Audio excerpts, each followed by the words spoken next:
Ladies and gentlemen.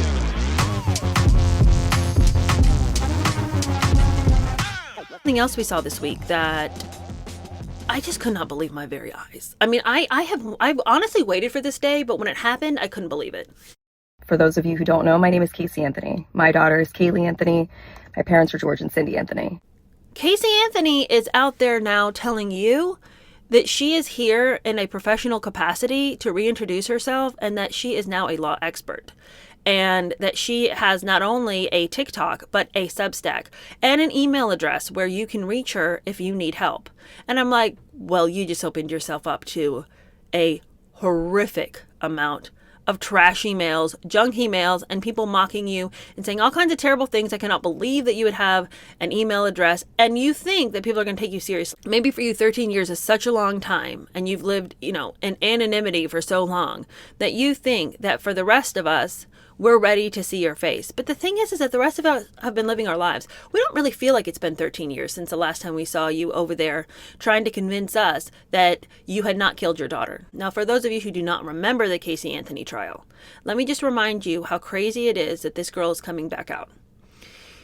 In 2011, she was on trial for the murder of her small toddler daughter. Her daughter had gone missing. No one seemed to know where she was. She claimed that the nanny had taken the daughter and that despite all her efforts, she just couldn't seem to get in touch with that nanny. Her parents were like, where is our granddaughter? Because they lived with her parents. So it's not like she could hide the fact that her daughter wasn't around. Her mom starts freaking out. And to make a long story short, they find the body of the toddler out in the woods behind the house, a mile behind the house. The child has been chloroformed to death and left in a shallow grave.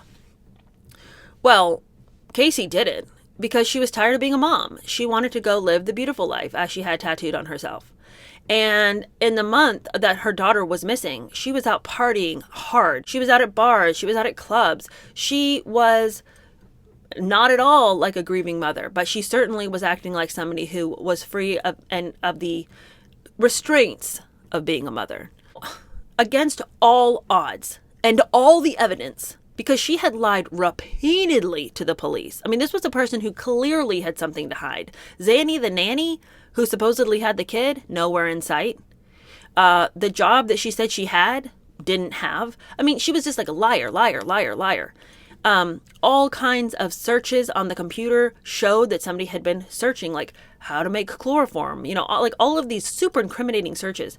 But in the end, she gets off because she tells this ridiculous lie that she had been abused by her father and she was, in a fog of confusion. And she accidentally wasn't watching her kid and her kid, drowned in the pool. And so her dad, who was a law enforcement officer, concocted this plan about, getting rid of the body. And I mean, she implicated her family as people who were in on the death of this child. And it was the most outrageous thing when she got off because nobody believed her. Not one human being who watched this trial thought, yeah, there's a chance Casey didn't do it. There's no chance. None whatsoever. That girl was guilty as sin. And now she wants to show up in her car and she's this really deep voice. And I'm not really sure what persuasion she is now because she says she's going to be an advocate for LGBTQs. Is that you coming out to us? I don't know. But anyway, she says, you guys should get used to my car. I am now going to be making videos in my car to again preserve my privacy. You are familiar with my parents. This isn't about them. And it's like, well, it's only about them because the only way we know you is as a murderer of the young daughter, Kaylee. How could you even get on screen and introduce yourself? The second words out of your mouth are about your daughter, Kaylee Anthony, the one that you murdered, and your parents, and expect any of us to be able to listen to anything else you say after this because all we can think is, oh yeah, you're the murderer. That's right. That's right. We don't know you in any other capacity. And we're all just supposed to overlook the fact that this was the greatest miscarriage of justice. So, I mean, good luck to her. That'll be a story that we revisit because if she decides to come out and give all of this advice in a professional capacity, we'll be here to discuss as we go along. So that's going to be an ongoing story.